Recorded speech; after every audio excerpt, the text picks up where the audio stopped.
to Take It from the Ironwoman. My name is Susanne Müller, your host and the Ironwoman. This podcast is about empowering yourself and others to make real changes in the world. You will hear from everyday, smart, sophisticated, hip people like you and me. Not everybody has to be an Ironwoman to impress the world.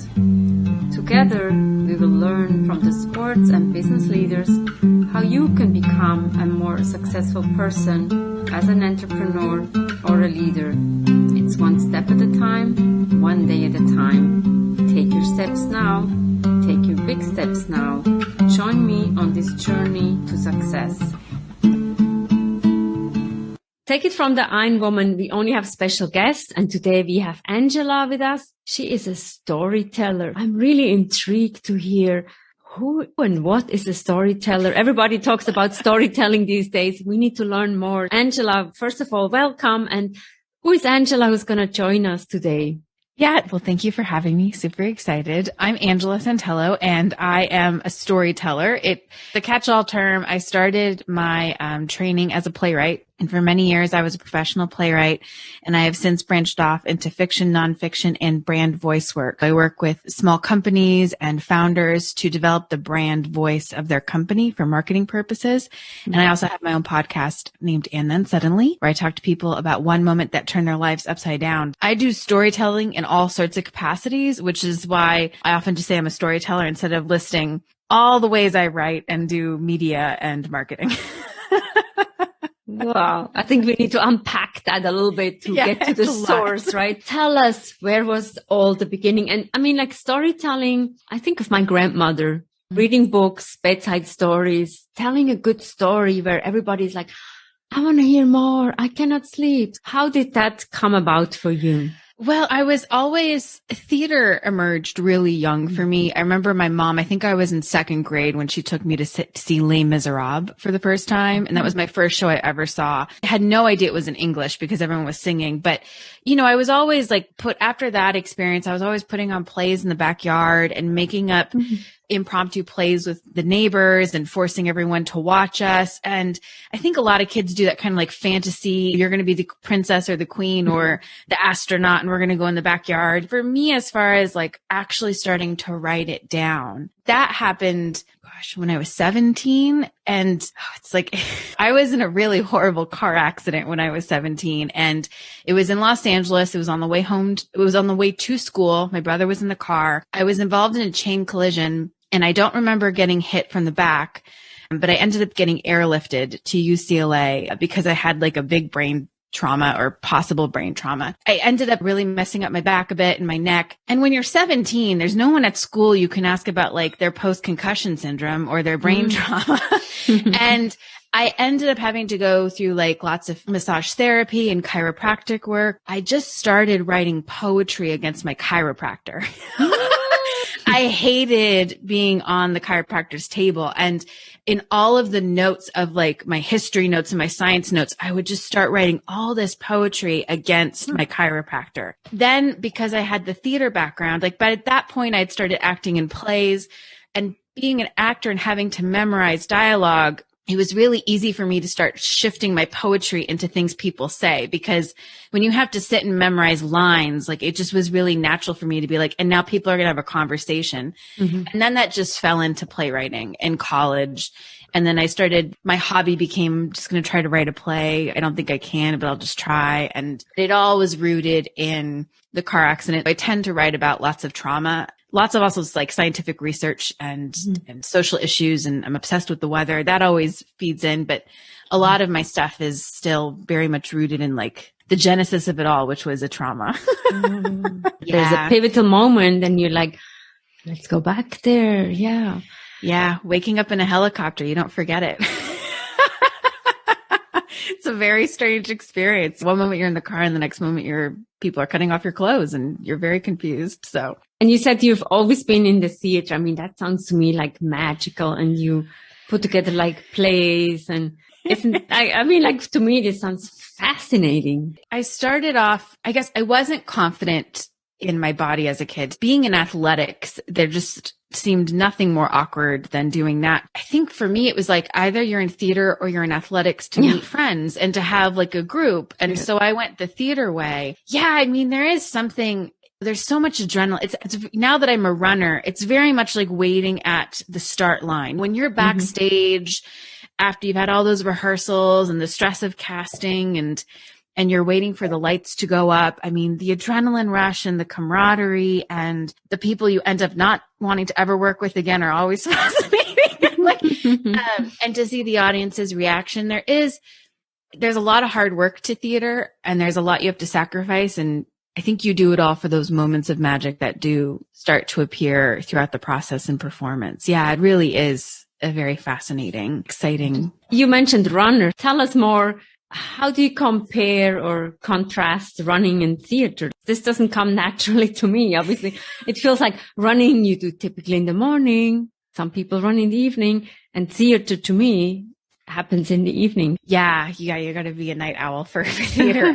Well, a lot of my theater that I ended up doing after college, I was in very physical theater, like we had to train together. We did a lot of like Viewpoints method in Suzuki. And when I was a tap dancer for a long time but like stomp style tap, like I have my own tap shoes and I would stomp things. There was always a kind of physical rigor about my performance life as an artist. And that rigor included that you have to take care of your body because you have to show up day after day, very much like a runner. Like if you're training for a race, the training is so important because if you get injured during the training, which tends to happen in some capacity, you have to deal with that. I guess the way that it's that kind of physical stamina, showing up when you don't want to or showing up when you do, putting it all out on the racetrack is the same as like on the race is the same as like leaving it on the stage. And there are times when you're performing or even when you're doing as a playwright, collaborating with people that your mind isn't in it. You feel out of it. You start to judge this. No one's going to like this. And just like running, bring it back. It's just about this step or it's about the next quarter mile. It's not about mile 15. You're not there yet. But I would say the one thing that's really different though is theater. Oftentimes you are battling the self, your self-doubts. If you get cast in something that you don't feel comfortable in. I mean, for a long time, I was always cast as like the mother or the villain, or if someone had to steal jewels, I was that person. I've never played a Shakespearean woman. I've always played Shakespearean men. When I got into my mid-20s, I started getting cast as the floozy and as the harlot. And that was a very hard thing for my mind I felt very vulnerable. In the same way, having to confront what makes you uncomfortable and what you don't think you can do. And that's like a very solo experience on the stage. With running, you're always solo. For me, at least, I have never been able to associate with a runner team based on my crazy schedule. The way that running is very different is about you versus you. Whereas in theater, like there's moments when it's you versus you, but then there's a group of people looking at you or your scene partner or the director. It kind of throws you out of that a little bit more. But yeah, the same kind of adrenaline, discipline, learning about yourself, expanding your understanding of your capabilities. Yeah. Interesting, right? So sometimes you're like, I'm a runner. And then you like theater. No, that cannot be the same. But in a way, when you think of theater, you train, you rehearse, re-rehearse. It's a training of let's say I've run many marathons. So you train for, let's say, 3 months. And then at the end of the 3 months, it's almost like you're performing. Now is your moment. And you said it, you're alone. Yeah, as a runner, you're alone. But in a way, I've been training many times with my friends. You're in a group. Oh. It depends a little bit if you said you have a crazy schedule. Never been able, it's my dream to one day join a group, but yeah, cause it's always just, and I don't know, like I've met people like at networking events who are runners, but nobody in my friend circle is a runner and nobody does any kind of high endurance physical feats or tests. Like I don't have anyone to like complain about like. You haven't met the right people yet to go running. Yeah, exactly. Okay, we find you a person. What are you looking for? Someone who's, well, not too fast because I'm recovering right now from a couple. I guess I need to figure out a race first. Okay, tell us a little bit about the running, because take it from the Ironwoman, it's all about athletics and how we can transfer that into the business. And it doesn't have to be business, bank or anything, but it can be transferred into the theater, playwriting or storytelling. What is your running routine, or what is your... preferred running your dream? I really love the challenge of a half marathon. I've done, I think, oh gosh, how many? 6 or 7 at this point. I've yet to go full marathon. I think my schedule doesn't really allow for that at the moment. I love having a goal. So like I'll sign up for a race and then I will go back and train. And so I like to do like a lot of strength training before I start training for a race, and then do like 3 days of either a speed run or just a normal slow run, and then a long run on the weekends, and kind of build my schedule that way. Right now, I recently signed up for a 300-mile challenge, which you have to just determine your own end date. And I'm recovering from a pretty crazy hernia surgery from the fall. At the moment, I'm at 15 miles a week, and I'm just slowly increasing that to let my body kind of adjust to the new dynamics I got going on. But yeah, I love challenges. Like I think for a long time, all of my physical workouts were just kind of for vanity's sake, like just the idea of like, well, you should stay thin or you should stay fit. And that was it. And then I started learning. I had another medical event like 7 years ago where I had misdiagnosed appendicitis and it ruptured, and it was a really, really close call. And I got out of the ICU unit and I looked at a medical student and I said, if I get out of here, I'm going to run a marathon. Because at that point I couldn't really walk on my own. And then since then I've been a runner. Like the moment I got out of the hospital, 6 months later, when I was like strong enough, I bought running shoes. I signed up for a half marathon. Like I wasn't strong enough, got major case of plantar fasciitis, but I still did it. And ever since then, yeah, it's been just the idea that you're building to something makes everything so much more exciting on your weekly training or weekly workout. It's about determination, right? And setting a goal. I mean, I do executive coaching, and there I'm always like, what is your goal? And people are like, oh, I don't have a goal.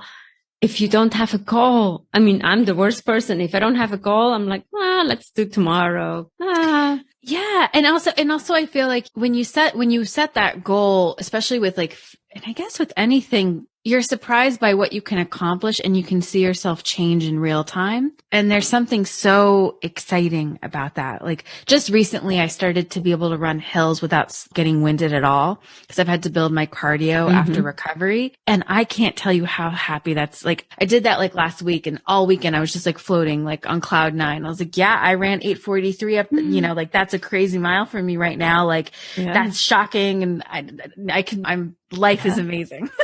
Ooh. Tell us a little bit about the 300-mile challenge. I mean, 300 miles is a long way to go. You run the whole 300 miles, or you break it up into smaller distances? My friend had sent it to me. She's living in Chicago and she wanted to get moving after COVID. What it is I don't even remember the company that's doing it. You just basically do it on your own pace, however you want to do it. And they have like a whole Facebook group where people are always taking pictures. Like I ran my 4K today for Memorial Day, and this is me. And you just set your own deadline. I did the New York, what's that company called? The New York Runners? No. Yeah, the New York company that does all the races in New York City. Oh God. New York Roadrunners. Yeah. And so they had a subway challenge last year, which was 256 miles or something. Something like that. Yeah. So it's the same idea that I'm like, I'm hoping to complete it by the first week of August. And I am 80 miles in. Whoa, that sounds cool. And I think it's about having that goal and it's about showing up. Let's say we go back to the theater world a little bit. Like by a date, you have a performance. You want to provide your best. By August, you have ran the 300-mile challenge. I saw a friend of mine, also a podcaster friend of mine. She set a challenge to run 100 kilometers in the month of May, and she did it. Wow. I think it's when you set up a challenge, you probably know you can do it. I think 300 miles. What does that break down? Like 100 miles per month? Yeah, kind of. Yeah. I'm trying to build up where I can do like 25 a week, but like it's however you want to break it up. And there's something absurd about it too. Like when you think like I'm going to run 300 miles, there's a part of you that's like, what? Like, how could you do that? And you can. Thank you so much for this inspiring and uplifting talk with you. Thank you so much. Yeah. Thank you so much. How cool was that? Talking about storytelling and running. Thank you so much, Angela, for your insights. Take it from the Ironwoman. We have episodes every Monday, every Wednesday. Don't miss out. Follow on your preferred platform. And Take It From the Ironwoman is also a book. You see my beginnings as a storyteller, as a writer from Switzerland to New York to Kilimanjaro. Don't miss out.